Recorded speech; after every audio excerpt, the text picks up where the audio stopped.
Tinta dan kuas, seperangkat alat lukis yang biasanya digunakan untuk menyalurkan hobi. Namun apa ceritanya jika tinta dan kuas digunakan sebagai alat perjuangan untuk merebut kembali kemerdekaan Indonesia? Assalamualaikum warahmatullahi wabarakatuh. Perkenalkan, nama saya Nur Rahmat. Dan saya, Zafaroni Fikri Al-Fatah. Pada September 1945, tentara sekutu mendarat di Jakarta di bawah pimpinan Sir Philips yang bertujuan untuk melucuti senjata pasukan Jepang. Pasukan sekutu membonceng pasukan Nica yang masih menginginkan wilayah Indonesia kembali ke tangannya. Dampak dari kerusuhan Nica adalah perpindahan ibu kota dari Jakarta ke Yogyakarta. Perpindahan tersebut diikuti oleh seniman ke Yogyakarta. Lalu, kumpulan seniman di Yogyakarta membentuk organisasi yang bernama Seniman Indonesia Muda atau yang dikenal sebagai SIM. Masa-masa perjuangan tersebut kemudian dikenal dengan masa revolusi fisik. Peran organisasi Seniman Indonesia Muda memiliki andil besar dalam upaya mempertahankan Indonesia dalam masa revolusi fisik. Sayangnya hal tersebut jarang disadari oleh masyarakat Indonesia.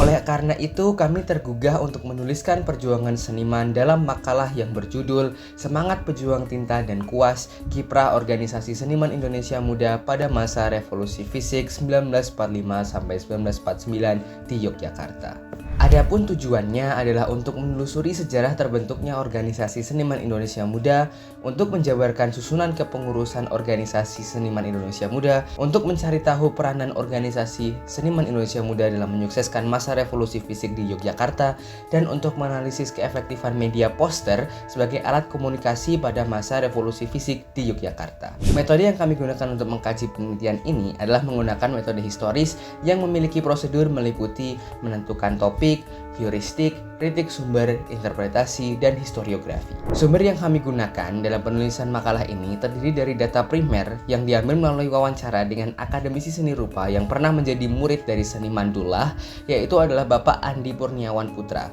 dan juga seorang saksi sejarah yaitu Ibu Kartika Afandi selaku anak dari maestro seniman Bapak Afandi. Selain itu, kami juga mengambil bukti sejarah secara langsung pada pameran dan juga museum. Wawancara yang kami lakukan digunakan untuk memvalidasi data yang diperoleh melalui sumber sekunder berupa jurnal, artikel ilmiah, koran, dan juga buku. Kelahiran Organisasi Seniman Indonesia Muda atau yang dikenal sebagai SIM diawali dengan perpindahan ibu kota dari Jakarta menuju ke Yogyakarta. Salah satu dampak dari perpindahan ibu kota ke Yogyakarta adalah terbentuknya Organisasi Seniman Indonesia Muda atau SIM yang diprakarsai oleh Sudarsono Soedjojono. Terbentuknya organisasi SIM dilatar belakangi oleh kecintaan Soekarno terhadap seni.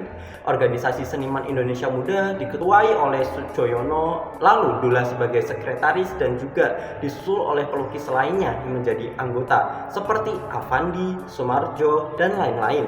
Organisasi Seniman Indonesia Muda memiliki peran vital pada masa revolusi fisik di Yogyakarta. Mereka melukis secara langsung di tempat atau on the spot apabila terjadi peristiwa penting.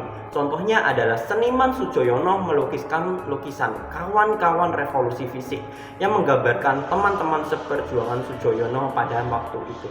Lukisan dan juga poster pada masa itu dinilai sangat efektif dalam menjaga komunikasi pemerintah dengan rakyatnya. Hal tersebut terjadi karena tingkat literasi di Indonesia masih rendah. Mayoritas warga Indonesia belum bisa membaca sehingga lukisan atau gambar lebih cocok digunakan untuk menyampaikan pesan. Kesimpulan dari penelitian ini adalah Organisasi Seniman Indonesia Muda sangat berjasa dalam mempertahankan kemerdekaan pada masa revolusi fisik di Yogyakarta. Karya-karya para seniman sangat digemari oleh masyarakat karena pesan yang selalu on point dan positif. Saran untuk penelitian ini adalah penelitian ini dapat dikemas menjadi modul pembelajaran. Modul tersebut berisi tentang sisi perjuangan bangsa Indonesia dalam perspektif para seniman. Sekian presentasi dari kami. Semoga penelitian kami dapat bermanfaat terhadap perkembangan ilmu pengetahuan sejarah di Indonesia. Terima kasih. Wassalamualaikum warahmatullahi wabarakatuh.